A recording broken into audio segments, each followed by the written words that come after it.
Voici mon itinéraire pour ces 700 km seul en scooter au Vietnam.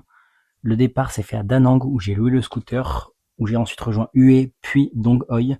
Je suis allé jusqu'à Phong Da où j'ai fait demi-tour pour rentrer jusqu'à Hoi An et c'est donc là où j'ai rendu le scooter. On est à mon premier jour de road trip, donc là je me suis levé ce matin, je suis allé louer le scooter. Donc j'ai pris un ADV 160 et avant de commencer cette journée, je me bois un petit jus d'ananas dans un petit bar que j'ai trouvé. Je suis directement parti par la Ivan Pass pour rejoindre Hue et quitter la ville de Da Nang que j'ai pu visiter les jours précédents. Et ensuite, après environ 2 heures de route sur des magnifiques routes, je rejoins donc Hue. Me voilà arrivé dans la cité impériale de Hue. Alors je me suis un petit peu renseigné, de ce que j'ai compris, en fait c'est une ancienne cité qui a été détruite pendant la guerre de Tet en 1968 et en fait ça a été reconstruit, donc en fait c'est une reconstitution et c'est plutôt joli. Voilà, ça ressemble à ça. Je vais essayer de faire des plans un petit peu plus jolis parce qu'en fait ça a l'air très très grand et c'est entouré de remparts en fait, donc c'est vraiment énorme. On peut le faire en vélo et moi j'ai choisi de le faire à pied, donc voilà.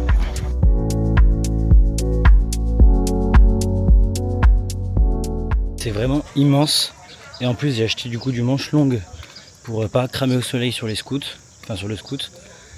Donc j'ai très chaud, je marche beaucoup vu que c'est super grand, mais ça vaut le coup d'œil. L'architecture et le sens du détail, c'est assez impressionnant. C'est un petit peu le Versailles vietnamien. Très très riche en couleurs. Voilà, là on peut voir d'un petit peu plus près. C'est vraiment impressionnant, c'est tout millimétré et le bâtiment entier est comme ça. Voilà, quand je disais que c'était le Versailles français, c'est sur ce type de détail que je faisais référence.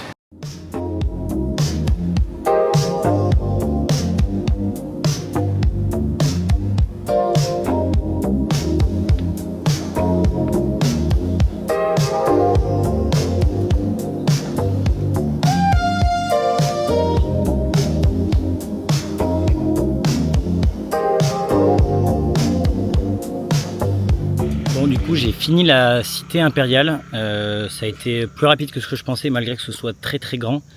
Et maintenant je suis passé sur une autre side quest. Il y a un parc abandonné à Hue, un parc aquatique abandonné. Donc on peut faire le tour en vélo et visiter du coup les anciennes structures. Et du coup c'est ce que j'ai fait, je me suis pris un petit vélo de mamie un petit peu. Et voilà, on va visiter le parc.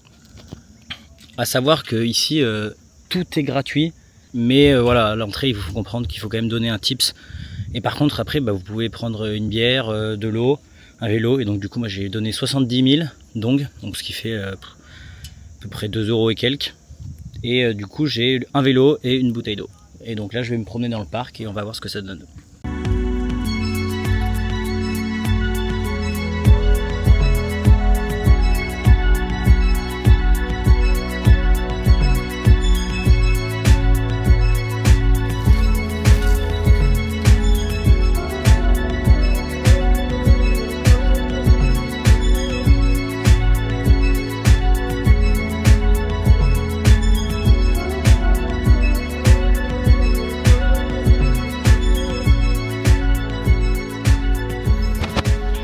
Et voilà, ça en fait c'est du coup un parc aquatique, le parc aquatique de Hue, qui a fermé du coup en 2016 et qui a été laissé à l'abandon. Et depuis en fait c'est des locaux qui l'entretiennent. Donc du coup c'est pour ça que j'ai dû donner 70 000 dong à l'entrée pour en fait l'entretien, tout ça du parc, un minimum de propreté. Et tout a été laissé à l'abandon, il y a des gens qui sont venus taguer, tout ça, c'est vraiment genre une ruine quoi.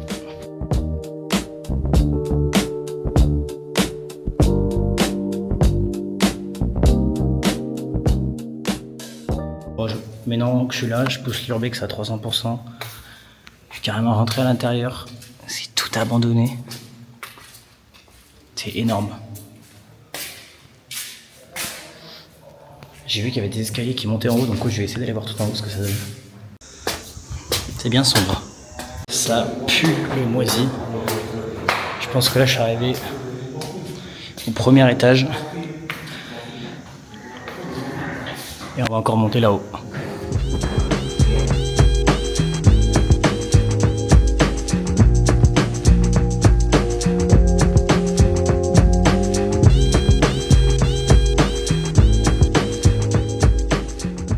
après avoir bougé toute la matinée et début d'après-midi, parce que là il est presque 15h, c'est le moment du réconfort. Et là c'est la petite spécialité, ça s'appelle du faux-bout. Voilà. Je l'ai déjà goûté, que j'étais déjà au Vietnam, ça fait déjà un peu plus d'une semaine que j'y suis. C'est excellent. C'est pas la température pour se prendre une soupe, parce que là il fait 35 degrés. Et la petite rue est bien sympa.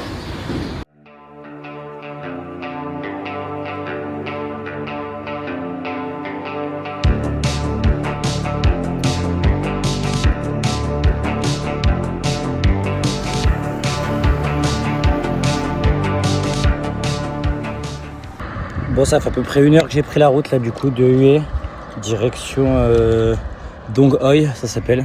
Donc voilà, je suis vraiment voilà, sur les petites routes ici quoi. Je suis au milieu des rizières depuis tout à l'heure. Et il y a des vaches au milieu de la route, c'est pas hyper pratique. Mais voilà, on se dirige doucement mais sûrement vers Dong Hoi. Et voilà, je vais faire quelques arrêts sur la route encore parce que j'ai 3h30 au total. Et puis voilà, voilà la bête. Et puis on est parti.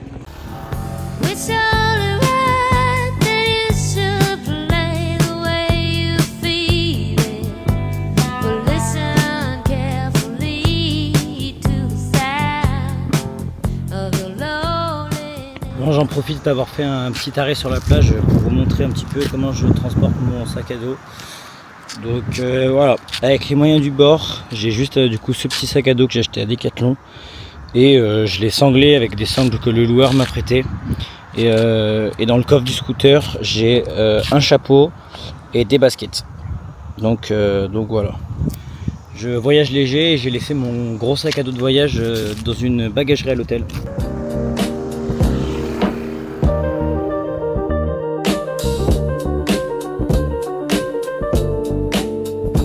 Après un long périple, me voilà enfin arrivé à Dong Hoi. Pour vous dire, sur la fin de la route, j'ai failli avoir un accident. Le scooter devant moi n'a pas mis son clignotant. Il a tourné à droite d'un coup. Donc du coup j'ai pilé et nos deux roues, enfin ma roue avant et sa roue arrière se sont tapées. Et au final le gars, en plus super sympa, il s'est excusé 1000 fois. Il m'a dit je suis vraiment désolé, je t'avais pas vu machin et tout. Mais voilà, j'ai eu peur, heureusement que j'ai eu le réflexe de freiner. Mais voilà, si vous prenez une moto au Vietnam, faites très attention. Enfin, bref, malgré ces péripéties, du coup je suis bien arrivé. J'ai loué du coup une petite chambre via Airbnb chez une Vietnamienne. Donc voilà, c'est pas grand chose, hein. Mais ça fera le taf, je vais jamais y être à part pour dormir. J'ai une petite salle de bain ici. La vue, mais on est sur quelque chose de en vrai sympa. Franchement c'est sympa. Après une grosse journée, il n'y a rien de mieux qu'un bon gros plat. Là j'ai tout ce qu'il me faut, j'ai des œufs, du pain, des fruits, un petit smoothie. Et on est prêt pour faire un gros dodo. Bon, on est au jour suivant. Aujourd'hui, le programme, ça va être essayer d'aller faire du sandboard sur une dune. J'ai vu qu'on pouvait faire ça juste à côté de Dong Hoi. Là, je vais juste me promener un petit peu, faire le plein du scooter, me boire un café. Et après, on sera parti pour la journée. Je viens d'arriver du coup à cette fameuse dune où je pensais du coup pouvoir louer une planche et faire du sandboard. C'est mais un désert. Il n'y a personne, je viens de faire tout le tour en moto. C'est vide, là-bas il y a des poubelles. La dune est juste là, c'est vraiment pas très haut en fait. Donc ouais, je suis un peu dégoûté là. J'ai voulu du coup aller à une autre plage qui sur le papier était connue. Il n'y a mais personne. Genre, dans les bâtiments et tout, il n'y a rien. Là c'est tout fermé. Ici il y a une espèce d'énorme immeuble 100% abandonné. Donc voilà. Je sais pas ce que je vais foutre, hein. Je vais me promener en scooter autour de la ville et puis voilà.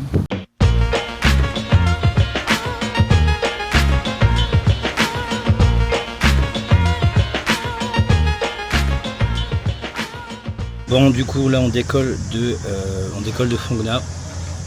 On décolle de Dong Hoi pardon et on va du coup direction Phong Nha. J'ai 2h30 de route et je pars là, il est à peu près 9h58. C'est parti, décollage.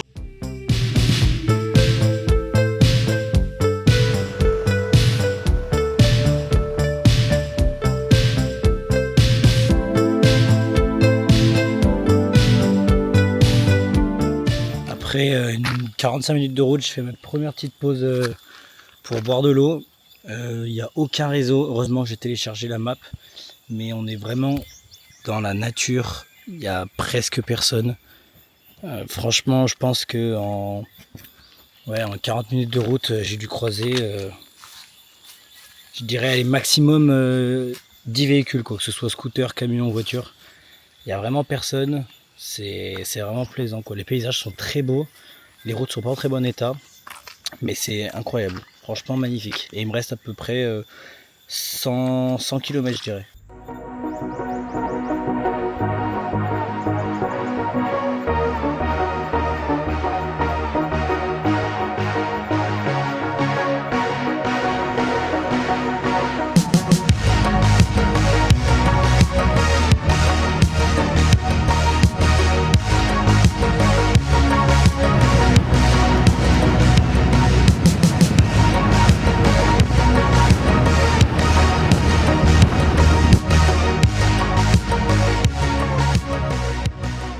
Je me suis carrément arrêté pour vous montrer.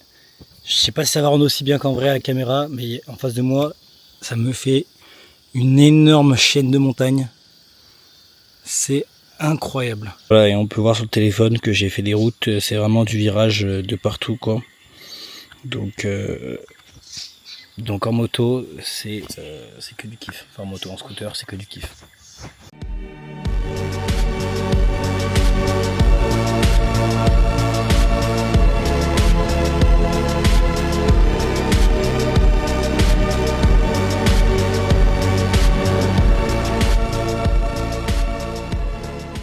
Je viens d'arriver à Phong Nha, j'ai juste pris une petite douche entre temps et j'ai mangé un bout.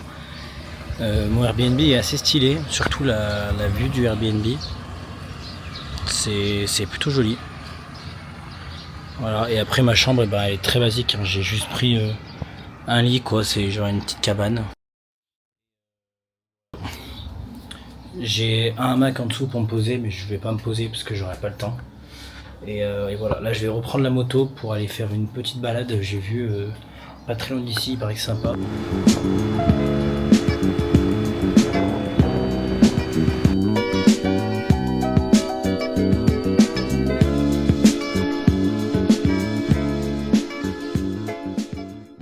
Bon, j'ai une coupe du fou du bus à cause du casque et de la route. Mais après un petit peu de route et des belles routes de montagne, c'était les mêmes routes que j'ai pris hier au final. J'ai dû revenir un peu sur mes pas. Je vais faire la Paradise Cave. C'est vraiment au milieu des montagnes. Voilà, c'est vraiment les montagnes vietnamiennes. Et la cave, elle est quelque part par là-bas. Il paraît que c'est une des plus belles caves du Vietnam.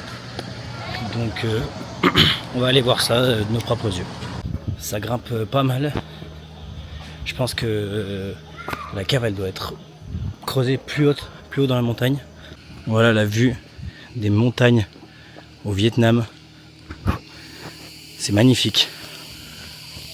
Et sur la route, je fais que ça en fait. Je me promène au milieu des montagnes et j'ai cette vue tout le temps. Si je pouvais filmer tout le temps, je le ferais tout le temps.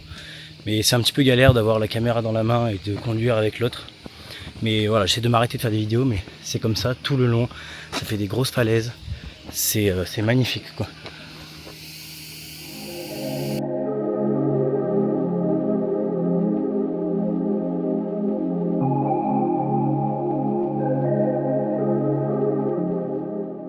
Je me suis posé, je fais une petite pause dans les escaliers à peu près au milieu. J'ai vu sur toute la grotte de haut. C'est une folie ce que la nature peut faire. Genre,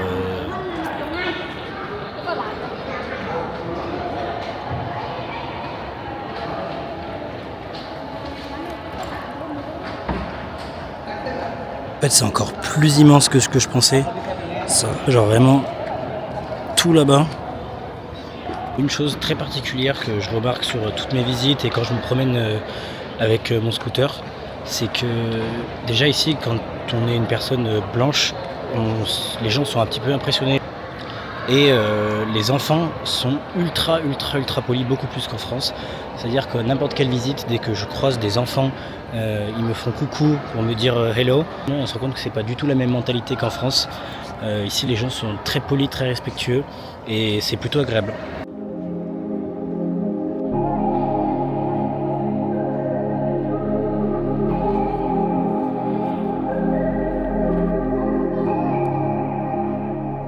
Vu que je suis parti au Vietnam dans la saison un petit peu, on va dire, morte, genre c'est pas là où il y a le plus de touristes. Bah alors en fait, je me promène, il y a presque personne. Donc c'est incroyable, je peux vraiment profiter de mes visites, profiter de tout ce que je fais. Il n'y a pas grand chose. Le seul point négatif, c'est que à certains endroits, des activités un peu touristiques sont fermées. Et c'est vrai que du coup j'ai raté quelques activités que je voulais faire à cause de ça. Ça y est, je viens de me réveiller là, de passer ma dernière petite nuit à Phuoc Dinh. On va retourner petit à petit par Hue. On va le faire. On va prendre son temps aujourd'hui parce qu'il y a quand même un peu plus de 3 heures de route, presque 3h30 il me semble. Donc on va aller tranquillement, il y a pas mal de scouts. Et ensuite on partira direction Hoi An et Da Nang pour du coup terminer ce petit road trip en scooter. Et on va dire au revoir à cette vue et à ces belles montagnes. Parce qu'aujourd'hui la route est pas très intéressante, c'est beaucoup de lignes droites, pas beaucoup de paysages, donc je pense pas que je filmerai.